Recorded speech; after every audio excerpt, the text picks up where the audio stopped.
بسم اللہ الرحمن الرحیم۔ السلام علیکم ورحمۃ اللہ وبرکاتہ۔ آج کی ویڈیو میں سلام کرنے کی فضیلت اور ایک معذور لڑکا جو کہ السلام علیکم کہنے کی برکت سے مکمل تندرست ہو گیا، اس کا ذکر کریں گے۔ السلام علیکم ایک دعائیہ کلمہ ہے جس کا مطلب ہے تم پر سلامتی ہو۔ مسلمانوں کا آپس میں سلام کرنا بھی اسلامی اصولوں میں سے ہے جن سے ایک مسلمان کی پہچان ہوتی ہے۔ یہ ایک بہترین اور مکمل دعائیہ کلمہ ہے۔ ذرا اس کے معنی پر غور کریں۔ اس کا مطلب ہے کہ اللہ تم پر ہر طرح کی سلامتی نصیب فرمائے۔ یہ اپنے سے چھوٹوں کے لیے شفقت اور پیار محبت کا کلمہ بھی ہے اور بڑوں کے لیے اس میں ادب اور احترام بھی ہے۔ سلام کرنا سنت ہے لیکن اس کا جواب دینا فرض ہے۔ اس دعائیہ کلمے کو خوب پھیلایا جائے اور اس کی کثرت کی جائے تاکہ ہمارے درمیان محبت، اخوت و قرابت کا ایک روحانی رشتہ قائم ہو جائے۔ سلام کرنے سے تکبر کا جذبہ ختم ہوتا ہے۔ ایک روایت میں ہے، تم میں اللہ کی رحمت کے قریب وہ شخص ہے جو سلام میں پہل کرے۔ حضرت ابو ہریرہ رضی اللہ تعالی عنہ سے روایت ہے کہ رسول اکرم صلی اللہ علیہ وسلم نے ارشاد فرمایا، تم جنت میں نہیں جا سکتے جب تک کہ پورے مومن نہ ہو جاؤ، یعنی تمہاری پوری زندگی ایمان والی نہ ہو جائے، اور یہ نہیں ہو سکتا کہ جب تک کہ تم میں آپس میں محبت نہ ہو جائے۔ کیا میں تمہیں وہ طریقہ نہ بتا دوں جس کے کرنے سے تمہارے درمیان محبت پیدا ہو جائے؟ وہ یہ ہے کہ سلام کو آپس میں خوب پھیلاؤ۔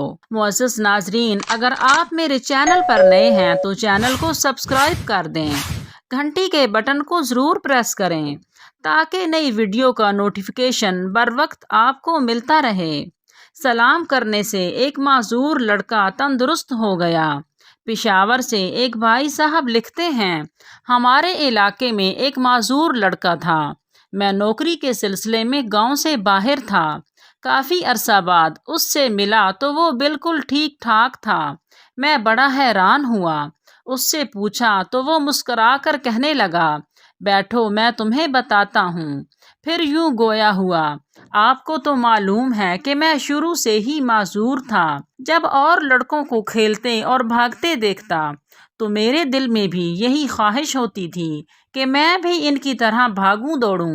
میں اللہ تعالیٰ سے ہمیشہ دعا کرتا کہ یا اللہ مجھے صحت و تندرستی عطا فرما۔ ایک دن میں گھر کے سامنے کرسی پر بیٹھا اور لوگوں کو چلتا پھرتا حسرت سے دیکھ رہا تھا کہ ایک مولوی صاحب جو کہ بڑے عالم معلوم ہوتے تھے، ان کے ساتھ 4 آدمی اور تھے، وہاں سے گزر رہے تھے۔ مجھے دیکھا تو قریب آئے، سلام کیا، معذوری کی وجہ پوچھی۔ میں نے روتے ہوئے اپنی بے بسی کی داستان ان کو سنائی۔ پھر وہ کہنے لگے، ایک عمل آپ کو بتاتا ہوں، انشاءاللہ آپ بالکل ٹھیک ہو جاؤ گے۔ پھر وہ کہنے لگے، بیٹا ہر مسلمان کو سلام کیا کرو، چھوٹے بڑے بوڑھوں سب کو، کوئی بھی بندہ تم پر سلام کے بغیر نہ گزرے۔ یہ بظاہر بڑا آسان سا عمل تھا۔ میں نے اس کو بڑی پابندی سے شروع کیا۔ یقین کیجئے اتنے عرصے میں کوئی شخص مجھ پر بغیر سلام کیے نہیں گزرا۔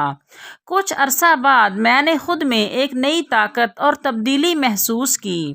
پھر آہستہ آہستہ میری معذوری ختم ہوتی رہی، اور ایک صبح جب میں نیند سے بیدار ہوا تو میں نے دیکھا کہ میں بالکل صحیح سلامت ہوں۔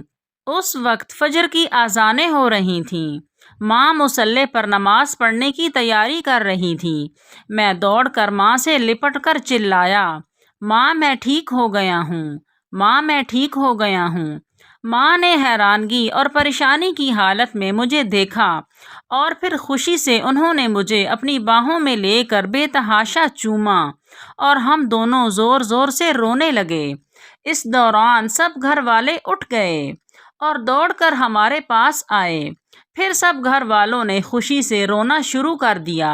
کسی کو یقین نہیں آ رہا تھا کہ میں ٹھیک ہو گیا ہوں۔ میں آج تک بغیر سلام کیے کسی پر نہیں گزرتا۔ لیکن سلام پورا کرتا ہوں۔ السلام علیکم، اور آج تک ایک وقت بھی ایسا نہیں گزرا ہوگا جب میں نے اپنے محسن اس مولوی صاحب کو دعا نہ دی ہو۔ اللہ تعالیٰ اسے ہمیشہ خوش رکھے۔ آپ کو بھی نصیحت کرتا ہوں کہ اگر اچھی صحت چاہیے تو کسی پر بھی بغیر سلام کے مت گزرو۔ ایک روایت میں آتا ہے کہ حضرت سلمان علیہ السلام اپنے لشکر کے ساتھ جا رہے تھے کہ ایک چیونٹی لشکر کو دیکھ کر اپنی ساتھی چیونٹیوں سے کہنے لگی، بلوں میں گھس جاؤ، کہیں سلمان کا لشکر تمہیں روند نہ ڈالے۔ اللہ رب العزت کو یہ خیر خواہی اتنی پسند آئی کہ قرآن عظیم الشان کا حصہ بنا دیا۔ حضرت موسیٰ علیہ السلام بکریاں چرا رہے تھے۔ ایک بکری بھاگ کر جھاڑیوں میں داخل ہو گئی۔ آپ بھی پیچھے بھاگے، کانٹوں سے بھری جھاڑیوں سے بکری کو نکالا، اسے پیار کیا اور اس کے کانٹے نکالے۔ اللہ کو یہ خیر خواہی ایسی پسند آئی کہ پیغمبری عطا فرما دی۔ حضرت خواجہ باقی باللہ تہجد کے لیے وضو کرنے لگے۔ جب واپس آئے تو بستر میں بلی آرام کر رہی تھی۔ سردی بہت سخت تھی۔ آپ صبح تک بلی کے بستر سے نکلنے کا انتظار کرتے رہے۔ فرمایا، اللہ نے اس خیر خواہی کے بدلے میں میرے دل میں اسرار و رموز کے چشمے جاری کر دیے۔ ناظرین، اگر ایک مسلمان دوسرے کو سلامتی کی دعا دیتا ہے تو دوسرا بھی اس کے جواب میں سلامتی کی دعا دیتا ہے۔ یقیناً ہمیں اس عمل سے فائدہ پہنچتا ہے۔ سلام کرنا اللہ تعالیٰ کا حکم ہے۔ سلام کرنا سنت ہے۔ السلام علیکم کہنے پر اجر و ثواب ہے، اور نیک اعمال سے، مسنون دعاؤں سے اور پیارے آقا صلی اللہ علیہ وسلم کی سنت پر عمل کرنے سے واقعی مسائل، پریشانیاں ختم ہوتی ہیں، بیماریوں سے شفا ملتی ہے، رزق میں برکت ہوتی ہے، گھر میں رحمت نازل ہوتی ہے، اور یقیناً جنت تو ملتی ہی ہے۔ اس لیے اس چھوٹے سے عمل کو اپنی زندگی کا حصہ بنا لیں اور اپنی اولادوں کو بھی اس پر عمل کرنے کا سبق دیں۔ امید ہے آج کی ویڈیو آپ کو اچھی لگی ہوگی۔ ویڈیو اچھی لگے تو لائک کریں اور صدقہ جاریہ کی نیت سے 10 لوگوں میں لازمی شیئر کریں۔ جزاک اللہ۔